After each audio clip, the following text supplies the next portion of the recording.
লুকোনো এক ভয়ে আচ্ছন্ন।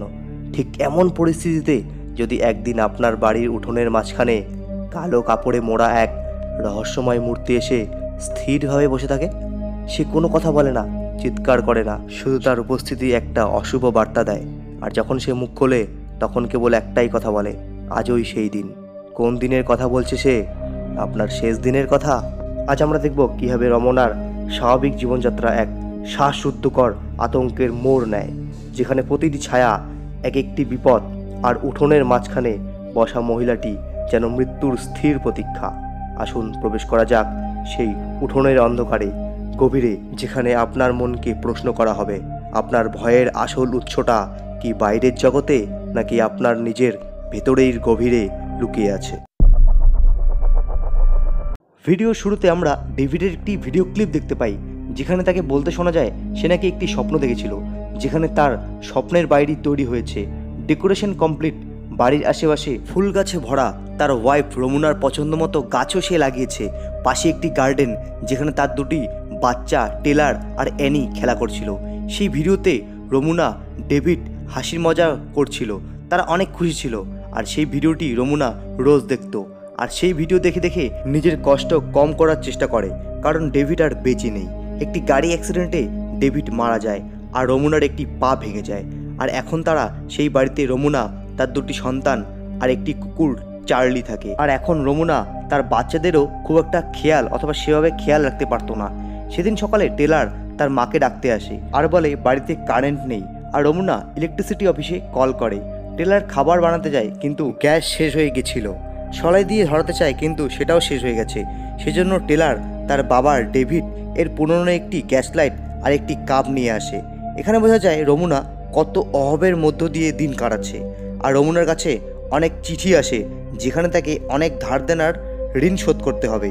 তার আর্থিক অবস্থা ঠিক ছিল না। স্বামী মারা যাওয়ার পর সে এতটাই ডিপ্রেশনে চলে গেছে যে রমুনা হাসার চেষ্টা করলেও তার কান্নায় বেরিয়ে আসে। টেলার রমুনাকে ইলেকট্রিসিটি অফিসে কল করতে বলে, কিন্তু তার ফোনে চার্জ শেষ হয়ে গেছিল। এদিকে তাদের কুকুর চার্লিও বমি করে দেয়।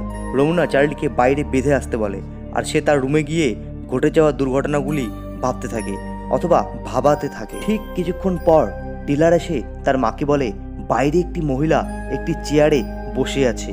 আর রমুনা বাইরে তাকিয়ে দেখে একজন মহিলা পা থেকে মাথা অবধি কালো কাপড়ে মোড়া একটি মহিলা বসে আছে একটি চেয়ারে। আর তিনজন সেখানে দাঁড়িয়ে দাঁড়িয়ে নিজেদের মধ্যে কথা বলছে যে এই মহিলাটি কি হতে পারে। রমুনা বলে হয়তো রাস্তা ভুলে গেছে, হয়তো তার রোদের জন্য কালো কাপড় দিয়ে মুখ ঢেকে রেখেছে। এরপর রমুনা বাইরে বেরিয়ে এসেই মহিলাটির সাথে কথা বলতে আসে, কিন্তু সেই মহিলা উল্টো রমুনাকেই বলে যে আমি এখানে কীভাবে এলাম। রমুনা বলে সেটা তুমি ভালো করে জানবে। আর সেই মহিলা তাকে জিজ্ঞেস করে তুমি কে, নাম কি তোমার? রমুনা তার নাম বলে। আর সেই মহিলা তাকে বলে যে তুমি তো বিবাহিত। রমুনা তার কথায় মন না দিয়ে তাকে বলে তুমি কি চাও? মহিলাটি বলে কিছু না। এরপর সেই মহিলা রমুনাকে এমন এমন কথা বলে যেই কথাগুলি শুনে তার মাথা খারাপ হতে থাকে, তার মনে আতঙ্কের তৈরি হয়। এরপর রমুনা সেই মহিলাটিকে বলে আপনি চলে যান, কারণ আমার স্বামী আসার সময় হয়ে এসেছে। মহিলাটি ঠান্ডা মাথায় বলে আসবে না, কারণ তোমার ভাঙা পা, পাশে থাকা ভাঙা গাড়ি সব কাহিনী বলে দেয়। তুমি তো লাকি ছিলে, কিন্তু তোমার স্বামী বেঁচে নেই। অবাক করার ব্যাপার যে এই সব মহিলাটি কি করে জানে। এই ব্যাপারটি রমুনাকে ভয় পাইয়ে দেয়। আর সে মহিলাটিকে সেখান থেকে যেতে বলে। আর সেই মহিলাটি বলে টুডে ইজ দ্য ডে, মানে আজই সেই দিন। আর সেই কথাগুলি এমনভাবে রমুনাকে সে বলে যেটাতে রমুনা ভয়ে কাঁপতে থাকে। আর সেই মহিলাটি রক্তে মাখা হাতটি তাকে দেখায়। রমুনা ভয়ে কোনো রকম পালিয়ে এসে টি হাউসের দিকে চলে আসে। আর তার ফার্ম হাউসে কিছু কাটা মুরগি দেখা যায়। সে তাড়াহুড়ো করে গাড়িতে আসে ফোনটি চার্জ করার জন্য, কিন্তু তার গাড়িটি স্টার্ট নিচ্ছিল না। এসবে রমুনা আরও বেশি ভয় পেতে শুরু করে। আর তাদের কুকুরটিও সেই মহিলাটার দিকে তাকিয়ে বেশি করে ভুগতে থাকে। আর সেই মহিলাটি হাত দিয়ে কিছু ইশারা করলে কুকুরটি ভয়ে চুপ হয়ে যায়। রমুনা ঘরে এসে তার বাচ্চাদেরকে কিছু না বলে তাদের মনোযোগ হারানোর জন্য তাদেরকে আইসক্রিম দেয়। আর টেলার রমুনাকে বলে আসলে মহিলাটি কে। রমুনা বলে সে তার নাম বলেনি, হয়তো সে নার্সিং হোম থেকে পালিয়ে এসেছে আর রাস্তা হারিয়ে ফেলেছে। হয়তো সে কোথাও আঘাত পেয়েছে, কারণ তার হাতে অনেক রক্ত লেগে আছে। টেলার তার মা রমুনাকে বলে এই সময় বাবার বন্দুকটি বের করা দরকার। রমুনা বলে কোনো প্রয়োজন নেই। টেলার বলে আমি বের করে আনছি। আর ঠিক তখনই রমুনা রেগে গিয়ে ডেভিডের সেই কাপটি ভেঙে দেয়। টেলারকে তার রুমে পাঠিয়ে দেয়। কিছুক্ষণ পর অ্যানি রমুনাকে বলে, দেখো মা, সেই মহিলাটি ধীরে ধীরে আমাদের ঘরের কাছে আসছে, আর কখন তার চেয়ার তুলে ঘরে এসে বসবে কোনো ঠিক নেই। রমুনা মহিলাটিকে ইগনোর করে তার বাচ্চাদের সাথে সময় কাটাতে শুরু করে। কিছুক্ষণ পর রমুনা বাইরে আসে চার্লিকে নেওয়ার জন্য, মানে তাদের কুকুরটিকে নেওয়ার জন্য, কিন্তু বাইরে চার্লিকে কোথাও পাওয়া যাচ্ছিল না। আর যেই রশিটা দিয়ে চার্লিকে বাঁধা ছিল সেই রশিটি অর্ধেক মাটির নিচে পোতা ছিল। এরপর টেলার রমুনাকে বলে, তোমাকে বাবার গাড়িটি নিয়ে শহরে যাওয়া দরকার হেল্পের জন্য। রমুনা বলে, আমি ড্রাইভ করতে পারবো না এই অবস্থায়। টেলার নিজে নিজে হেঁটে হেঁটে যেতে চায় শহরে, তবুও রমুনা তাকে যেতে দেয় না। সেজন্য রাগে সে বল দিয়ে খেলতে থাকে। রমুনা তাকে আটকাতে চাইলে টেলার শোনে না। রমুনার রাগে তার পাশে থাকা একটি চাকু হাতে নেয় টেলারে বলটি কাটার জন্য। আর দেখা যায় অ্যানি একটি ওয়ার্ড উল্টো লিখেছিল, যার জন্য রমুনা তাকে রাগ দেখায়। অ্যানি ভয় পেয়ে যায়, সেজন্য রমুনা তাকে কোলে নিয়ে তাকে আদর করতে থাকে। আর হঠাৎ করে সেই চাকুটি অ্যানির পিঠে ঢুকিয়ে দেয়, আর তখনই তার হোশ ফিরে আসে। আসলে সেটি একটি বালিশ ছিল। আর এখানে বোঝা যায় রমুনার মাথা ঠিকঠাক কাজ করছিল না, তার মেন্টাল হেলথ ঠিক ছিল না। আর দেখা যায় অ্যানি রান্নাঘরে একটি কাচের টুকরো দিয়ে তার পা কেটে রেখেছে, তখনই তাকে ফার্স্ট এড দিয়ে দেওয়া হয়। এদিকে টেলার ঘর থেকে চুপ করে বেরিয়ে সেই মহিলার থেকে লুকিয়ে গ্যারেজে যায়, কিন্তু মহিলাটি তাকে দেখে ফেলে। টেলার গাড়ি স্টার্ট দেওয়ার চেষ্টা করছিল, কিন্তু পারে না। আর টেলার গ্যারেজের জানালা দিয়ে বাইরে দেখতে পায় সেই মহিলাটি তার জায়গায় অথবা তার চেয়ারে বসে নেই, আর তার ছায়া টেলারের গ্যারেজের ওপরে দেখতে পায়। আর সে টেলারকে মারতেই যাবে, ঠিক তখনই দেখা যায় সেটা রমুনা ছিল। সে টেলারকে রাগ দেখিয়ে বাড়ির ভেতরে নিয়ে যায়, আর সেই মহিলাটি নিজের চেয়ারেই বসেছিল। এরপর টেলার রাগ দেখিয়ে রমুনাকে বলে, তুমি সেই মহিলাটিকে চেনো, কিন্তু তুমি আমাকে বলছো না। আর চার্লিও কোথাও গায়েব হয়ে গেছে সেটাও তুমি জানো। আসলে চার্লি মারা গেছে, সেটা রমুনা খুব ভালো করে জানতো। কথায় কথায় টেলার রমুনাকে পাগল বলে দেয়, যার জন্য রমুনা টেলারের ওপর খুব রাগ করে। এরপর টেলার রমুনাকে একটি রুমে আটকে রেখে তার বাবার বন্দুকটি নিয়ে সে বাইরে গিয়ে সেই মহিলার ওপর বন্দুক তাক করে তাকে সেখান থেকে যেতে বলে। এরপর টেলার নাম্বার কাউন্টিং শুরু করলেই সেই মহিলাটি চেয়ার থেকে উঠে আসে, আর সে তাকে প্রথমবার তার চেহারা তাকে দেখায়। আর সেই মহিলাটি টেলারকে বলে, তুমি তো বন্দুক চালাতেই পারো না। এই বলে ধীরে ধীরে মহিলাটি টেলারের কাছে যেতে থাকে। এদিকে অ্যানির সাহায্যে রমুনা আটকে থাকা ঘর থেকে বেরিয়ে আসে। এদিকে সেই মহিলাটির ছায়া ধীরে ধীরে বড় হচ্ছিল, আর সে টেলারকে বলে যে রমুনা তোমাদের সবাইকে মিথ্যে কথা বলছে। এ কথা শুনে টেলার ভেতরে আসে। অ্যানিকে তার রুমে পাঠিয়ে সে রমুনাকে বলে যে সেদিন রাতে কি হয়েছিল। রমুনা চাপে পড়ে সব কথা বলতে থাকে টেলারকে। আর বন্ধুরা, এখানেই শুরু হয় মুভিটির আসল টুইস্ট। একদিন রমুনা আর ডেভিড রাতের বেলা একটি রেস্টুরেন্টে ডিনার করতে যায়।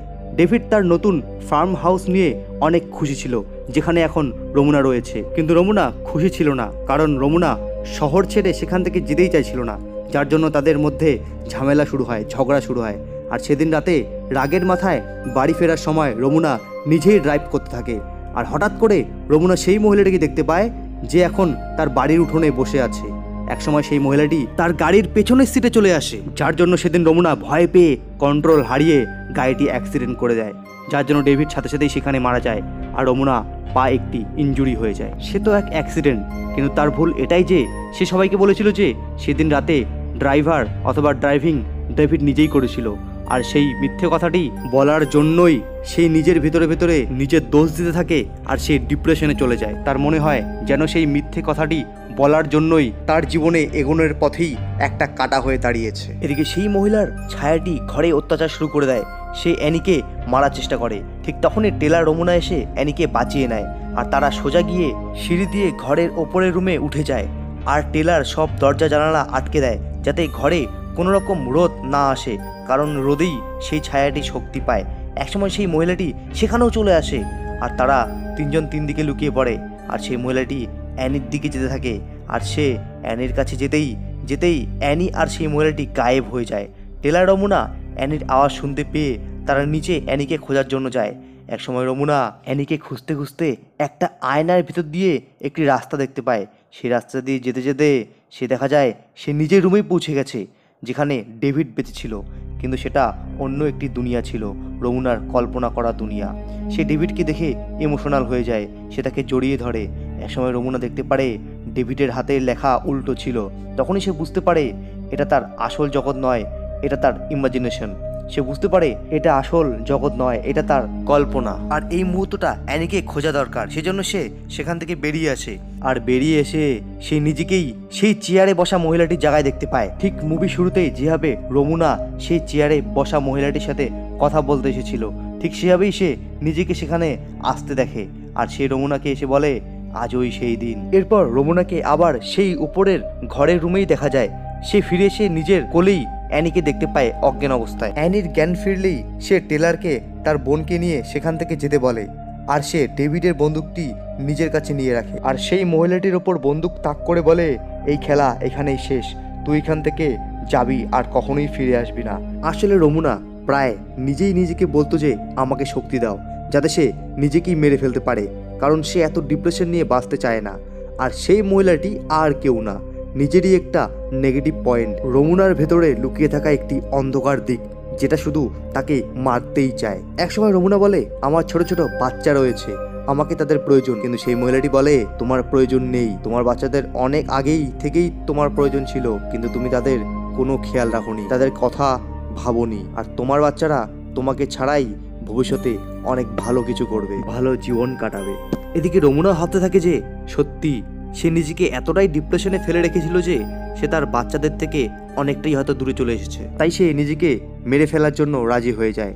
আর সে শেষবারের মতো ওপর থেকে নিচে এসে তার বাচ্চাদেরকে পাশের একটি ফার্মে পাঠিয়ে দেয় হেল্পের জন্য, তাদেরকে দেখার উদ্দেশ্যে। আর সে আবার সেই রুমে আসে যেখানে সেই মহিলাটি তার জন্য বন্দুক সেট করে দেয়। আসলে রমুনা বন্দুকটি নিজেই সেট করছিল। বন্ধুরা, এটা একটি রিয়েলিটি।